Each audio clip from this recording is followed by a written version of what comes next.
Bonjour. Alors, je vais reprendre une phrase que j'ai déjà utilisée lors de la conférence de presse qu'on a eue ici il y a quelques jours. C'est une citation de Bronislaw Geremek qui dit « Après avoir fait l'Europe, il faut faire des Européens ». Et cette citation de Bronislaw Geremek prend tout son sens dans la crise que nous vivons aujourd'hui, car on entend aujourd'hui cette question, et cette question que finalement l'ensemble des peuples européens posent, c'est où va l'Europe? Et actuellement, nous-mêmes, aujourd'hui, nous sommes incapables de le dire. Et d'une certaine façon, ce que nous dit Bronislaw Geremek, c'est qu'il faut répondre par le projet, il faut répondre par les arguments qui permettent de donner à cette construction européenne un sens. Et c'est aujourd'hui, de mon point de vue, le sens qui manque à cette construction européenne, ou du moins le caractère humain. Parce qu'il ne faut pas oublier avant tout que l'Union européenne, c'est justement cette construction qui vise à un moment donné des objectifs. Et aujourd'hui, la crise, on a presque l'impression de les avoir oubliés. Car en effet, la crise, en remettant en cause les fondements de la prospérité, tend à faire de la construction européenne le bouc émissaire de tous nos maux. Finalement, on ne sait plus démêler le vrai du faux, on simplifie, on caricature. Et d'une certaine façon, le séminaire gréco-franco-allemand, durant 3 semaines, on a essayé justement de faire en sorte d'aller au-delà de cette simplification, de comprendre la crise dans sa complexité. Et donc, d'une certaine façon, ce séminaire tend à aller à l'encontre d'un raisonnement qui est assez simpliste, qui est selon lequel, finalement, puisque l'Union européenne a été la courroie de distribution de la crise actuelle, alors il faut briser l'Union européenne, briser cette courroie. Raisonnement impeccable sur le plan logique, mais beaucoup trop facile, et nous l'avons montré durant 3 semaines.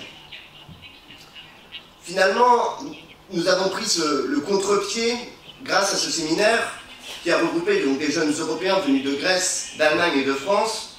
Et ce séminaire a prouvé qu'il était possible de réfléchir ensemble à des solutions communes pour l'Europe. Penser donc la crise dans sa complexité. Mais ce n'est pas suffisant, et je pense que les intervenants lors de l'introduction l'ont montré. La prochaine étape, c'est véritablement d'agir ensemble afin de redonner corps à la construction européenne. Et pour cela, il faut que l'on s'engage, c'est-à-dire que ce séminaire doit être le début de quelque chose d'autre, de quelque chose qui doit permettre de donner à ce que l'on a fait en petits groupes, parce qu'il ne faut pas l'oublier ici, normalement c'est censé être un événement public. Où est le public? La question, elle se pose aussi ici, là. C'est que si l'Europe, elle reste une Europe des élites, cette Europe ne se fera pas. Et donc, quoi de mieux que de réunir les jeunes Européens, forces vives de l'Europe, autour de ce projet, d'un projet commun que nous essaierons de construire. Et c'est notamment pour faire face, et les intervenants l'ont dit aussi, au pessimisme ambiant où le populisme et finalement le nationalisme refont surface. Le principal défi, je pense, de l'Union européenne, le premier même, est de répondre aux attentes de la génération qui arrive. Et là, il faut revenir peut-être 50 ans en arrière et se dire pourquoi l'on a créé l'Europe. On a créé l'Europe pour la paix. Aujourd'hui, la paix, nous l'avons. Nous avons à la consolider, mais nous avons un autre défi qui est devant nous. Le défi, c'est l'emploi. Parce que, là encore, les intervenants l'ont dit, 70% de chômage des jeunes en Grèce, 40% en Espagne, 25% en France. Est-ce acceptable pour notre génération? Et ça, nous disons non, et c'est pourquoi aujourd'hui, et c'est un peu ici une opportunité, même si les journalistes ou même le public n'est pas là, nous tentons de lancer un mouvement à partir ici de Thessalonique, et Sébastien va dire rapidement ce que ce projet compose. Merci.